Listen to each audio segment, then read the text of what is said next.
Bonjour et bienvenue. Dans cet enregistrement, je vais vous expliquer les différents numéros, registres et répertoires d'activités professionnelles. Si vous me découvrez, je vous rappelle que je fais des vidéos, des podcasts et surtout une lettre privée confidentielle avec des contenus exclusifs. Le meilleur moyen de ne rien louper est de vous inscrire à ma lettre privée confidentielle.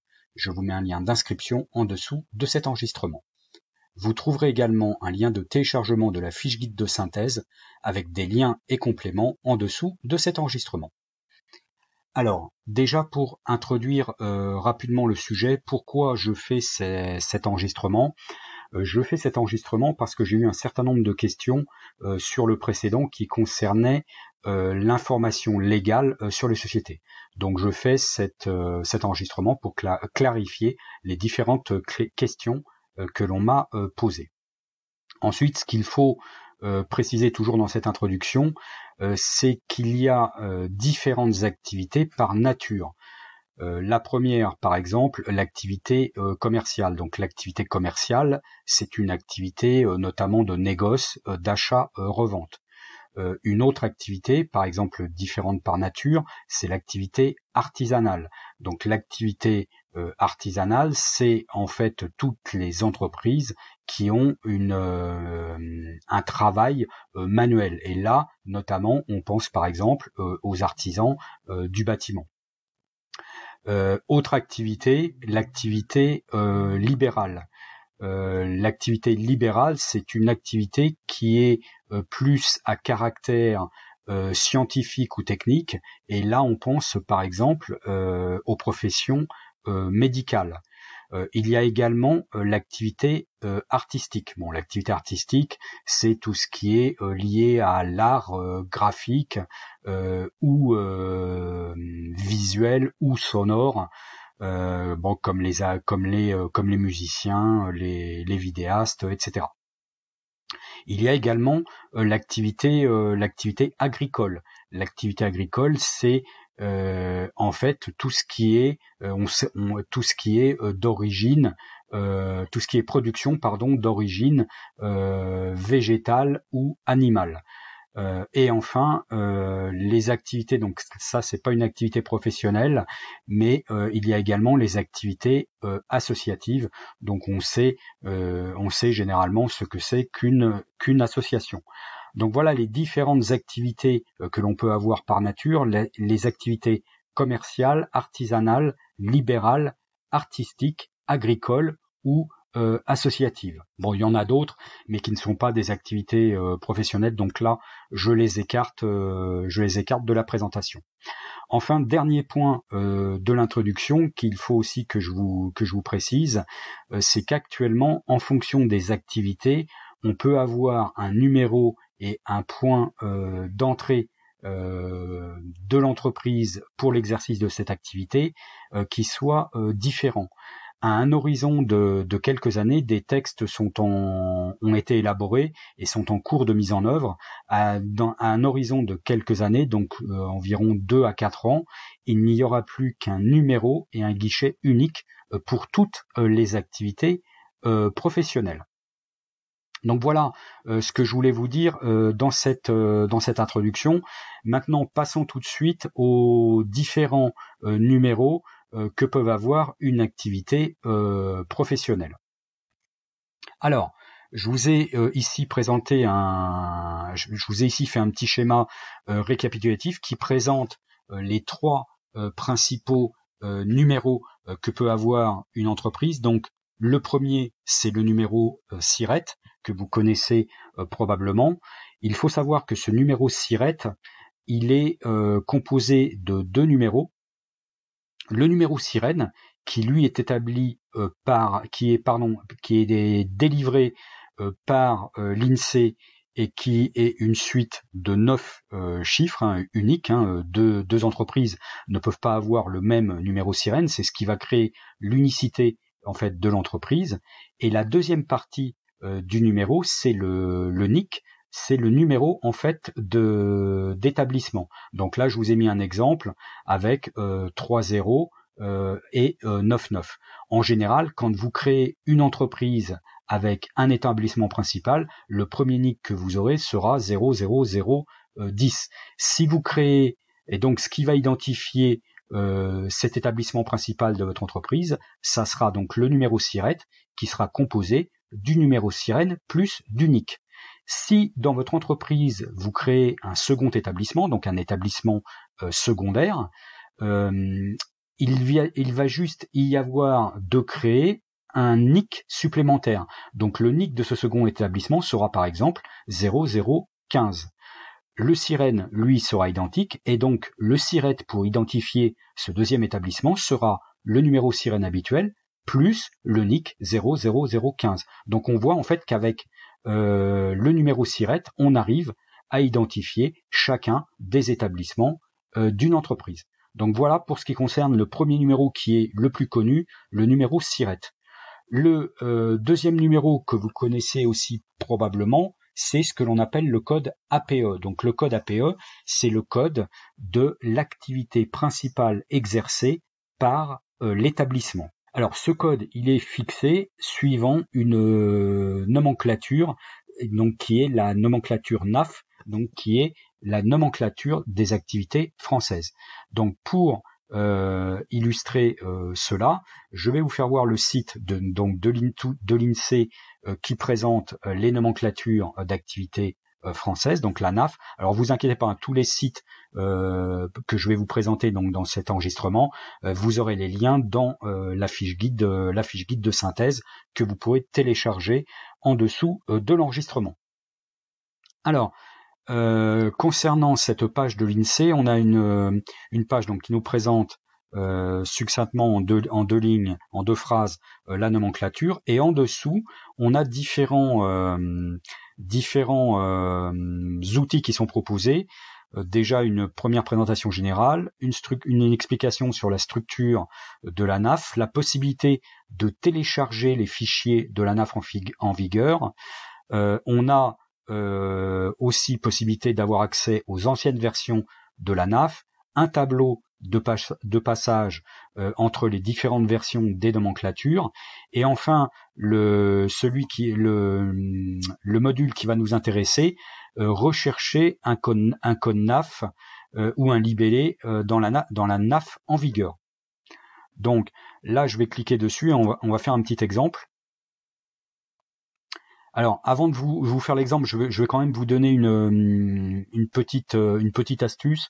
Je vois souvent des entreprises, des créateurs d'entreprises qui souhaitent avoir un code APE particulier. Alors bon, pour diverses raisons, souvent pour bénéficier d'accès à certaines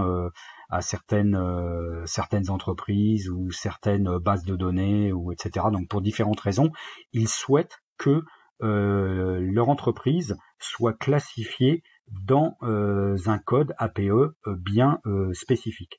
Alors, la petite astuce, c'est que pour vraiment réussir à être identifié dans le code que vous souhaitez, ce qu'il faut, c'est lorsque vous faites les formalités de création de votre entreprise ou de votre société, il faut mettre en activité les mots-clés ou voir le texte complet du code que vous voulez avoir dans de la nomenclature NAF.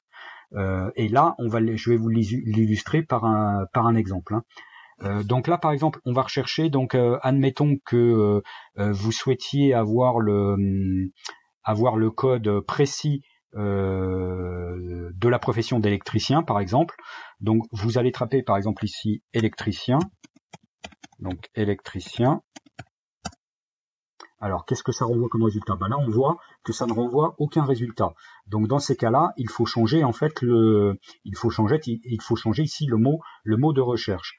Donc, je vais plutôt, au lieu de taper électricien, je vais plutôt taper électricité. Voilà, donc là, électricité, vous voyez qu'il y a un certain nombre de résultats qui ressortent. Donc là, on a ici tout ce qui est production, transport, distribution d'électricité, commerce d'électricité, production d'électricité, donc transport d'électricité. Donc tout ça, ce n'est pas cela. Je vais descendre un petit peu. Transport d'électricité, toujours la même chose. Fabrication d'appareils ménagers, ce n'est pas ça. Autres travaux d'installation. Alors, autres travaux d'installation, par expérience, je sais que tout ce qui est travaux artisanaux du bâtiment, c'est ici, c'est codifié en général dans la rubrique ici 43. Donc je présume que ça doit se trouver ici. Donc pour aller voir précisément le code NAF d'électricien, je vais cliquer ici pour voir ce que je peux trouver. Donc je clique ici et j'ai ici, il me donne donc ici toute la classification, il me donne donc la section F, construction, donc là on est bon. Division 43, travaux de construction spécialisés, ok. Groupe 43.2, travaux d'installation électrique, plomberie et autres travaux. Donc là, on est toujours bon. Donc en fait, ce que je vais faire, c'est que je vais, alors là, il va falloir que je remonte d'un cran dans la classification, parce que là actuellement on est sur 43.29 autres travaux d'installation et ça m'étonnerait que ce soit ça. Donc pour remonter d'un cran, en fait, je vais cliquer ici sur le lien du groupe précédent. Donc je clique sur le groupe et là dans le groupe là par contre, est-ce que j'ai le détail en cliquant ici? Je ne suis pas sûr. Non, je ne l'ai pas. Donc en fait, il va falloir ici que je revienne sur l'onglet ici qu'on a dans le menu à gauche, donc la fiche F. Donc je viens sur la fiche F, je vais aller dans 43, je vais aller ici ensuite dans 43.2, et là 43.2, vous voyez que j'ai plusieurs solutions. Donc travaux d'installation électrique, travaux de plomberie et d'installation de chauffage, etc. Autres travaux d'installation, donc c'est ce dans quoi j'étais tout à l'heure. Donc c'est pas ça, donc je vais aller ici dans 43.21, mais il faut cliquer ici sur la petite flèche pour dérouler le contenu de cette classe. Et donc là maintenant, on voit bien qu'on a le code 4321A, donc travaux d'installation électrique dans tous les locaux, et travaux d'installation électrique sur la voie publique. Donc là, pour un électricien, c'est en principe ce code-là qui est applicable. Donc pour avoir le détail de ce qui est applicable, on clique ensuite dessus, et là, on a le détail de tout ce que cette classe comprend ou de ce qu'elle ne comprend pas. Donc si on veut obtenir ce code NAF en code APE, il faut en activité préciser travaux d'installation électrique dans tous les locaux. Et dans ces cas-là, vous êtes certain d'avoir ce code-là qui vous sera attribué. Donc voilà ce que je voulais vous dire sur le deuxième numéro qui était le code APE, donc par rapport à la nomenclature NAF. Troisième code que je voulais vous présenter également, c'est le numéro de TVA intracommunautaire. Alors, le numéro de TVA intracommunautaire, est attribué aux entreprises qui sont assujetties à la TVA. Alors, les entreprises qui sont assujetties à la TVA, c'est celles qui font des activités qui rentrent dans le champ de la TVA. Donc, si vous avez une activité qui est taxable à TVA, vous aurez un numéro de TVA attribué. Si vous n'avez pas une activité qui est taxable, vous n'aurez pas de numéro de TVA attribué. Donc ce qui compte bien, c'est pas le régime juridique de votre entreprise ou son régime fiscal ou le régime juridique ou fiscal de votre client, mais c'est véritablement la nature de l'activité que votre entreprise va exercer. Donc ça, c'est un point important qu'il faut bien comprendre. Le numéro, donc pour en revenir à proprement dit au numéro de TVA, le numéro de TVA, de quoi se compose le numéro de TVA? Il se compose d'un premier code de 2 lettres pour le pays, donc c'est ce qu'on voit ici. Le début d'un numéro de TVA français, ça sera toujours FR. Ensuite, en France, la fin du numéro de TVA se compose du numéro sirène, donc le numéro sirène dont on a déjà parlé précédemment. Donc vous voyez qu'ici la fin du numéro, c'est bien les 9 chiffres du numéro sirène, et entre les deux, on a un chiffre, on a 2 chiffres que moi j'appelle une clé. En fait, c'est un résultat qui est déterminé par un algorithme qui permet donc de déterminer les numéros de TVA en France, et c'est quelque chose qui est calculé en fait par l'administration fiscale.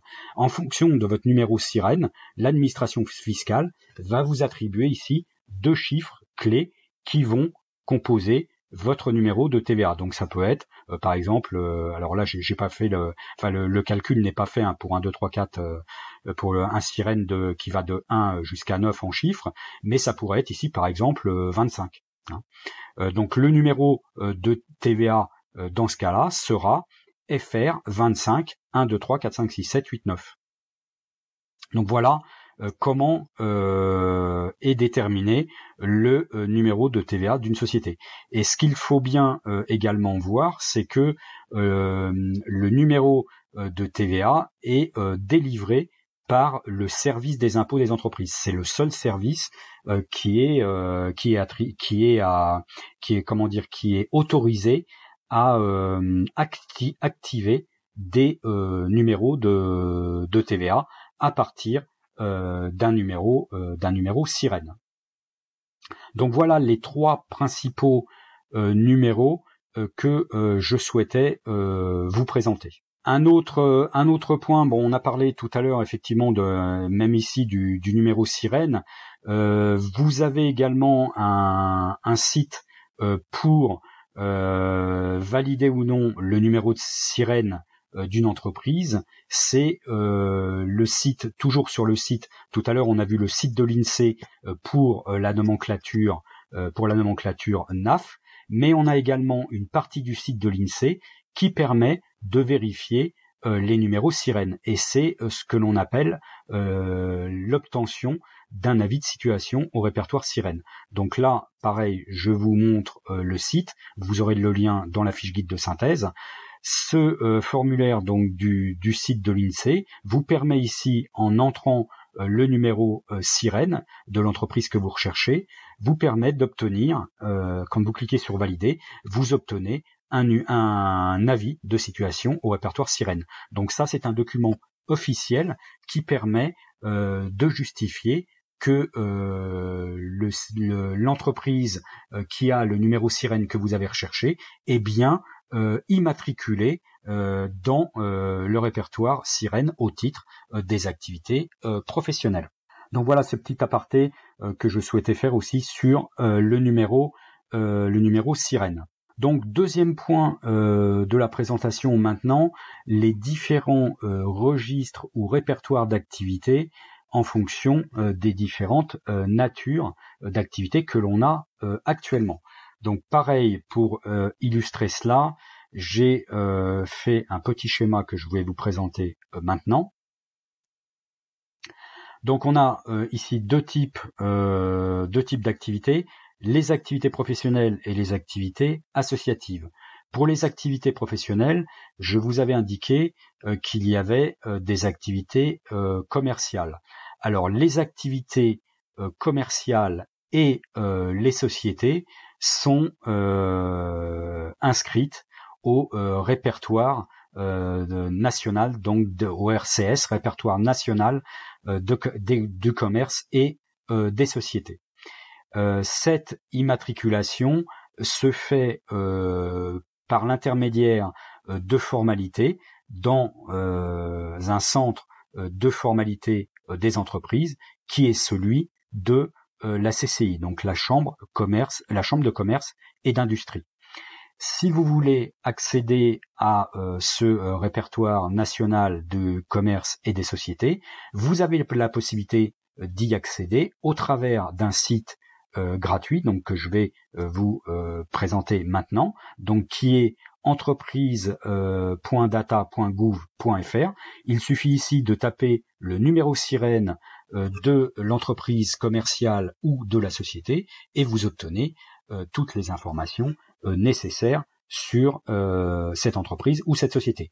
Bon, pour le détail du fonctionnement de ce site, je vous renvoie au précédent enregistrement que j'ai fait sur les informations légales sur les sociétés. Je vous mettrai le lien de l'enregistrement en dessous de celui-ci et également dans la fiche de synthèse. Donc voilà en ce qui concerne les activités commerciales et les sociétés. En ce qui concerne maintenant, toujours dans les activités professionnelles, les activités artisanales. les activités artisanales sont immatriculées et ont un numéro à ce que l'on appelle le répertoire des métiers. Le répertoire des métiers, il est géré et alimenté par le Centre de formalité des entreprises, donc le CFE, de la Chambre des métiers. Alors malheureusement, ce répertoire des métiers, actuellement, il n'est pas en consultation publique. Les entreprises ou les sociétés artisanales peuvent obtenir un extrait d'immatriculation au répertoire des métiers, mais uniquement pour elles. C'est-à-dire que vous ne pouvez pas, si vous êtes une entreprise artisanale, vous pouvez demander l'extrait de votre entreprise artisanale, mais vous ne pouvez pas demander l'extrait d'une entreprise concurrente ou d'une entreprise d'une autre activité, par exemple. Ça, ce n'est pas possible actuellement au répertoire des métiers. Bon, ça changera effectivement certainement avec les numéros et le guichet unique, mais pour l'instant, on ne peut pas obtenir directement de documents d'immatriculation au répertoire des métiers pour une société qui n'est pas la vôtre. Troisième activité dans les activités professionnelles, les activités libérales et artistiques. Alors bon, dans les activités artistiques, j'exclus ce qui est régime particulier des diffuseurs. Je parle ici des activités artistiques qui sont assimilées à des activités libérales. Alors là, il n'y a pas de répertoire particulier, c'est le numéro sirène qui fait office donc de numéro d'immatriculation, mais par contre, il y a quand même un centre de formalité spécifique, et là, le centre de formalité spécifique pour les activités libérales et artistiques, c'est l'URSSAF. Enfin, donc ça c'était la troisième activité professionnelle. Dernière activité professionnelle ici que je voudrais citer, c'est les activités agricoles. Alors, les activités agricoles, elles ont un registre, alors je sais plus si c'est un registre ou un répertoire, je vais vous le montrer au travers du site. Alors, il y a une base en fait qui permet d'identifier, qui permet de faire des recherches sur ce registre ou ce répertoire des activités agricoles. Je vais vous faire voir immédiatement donc le site.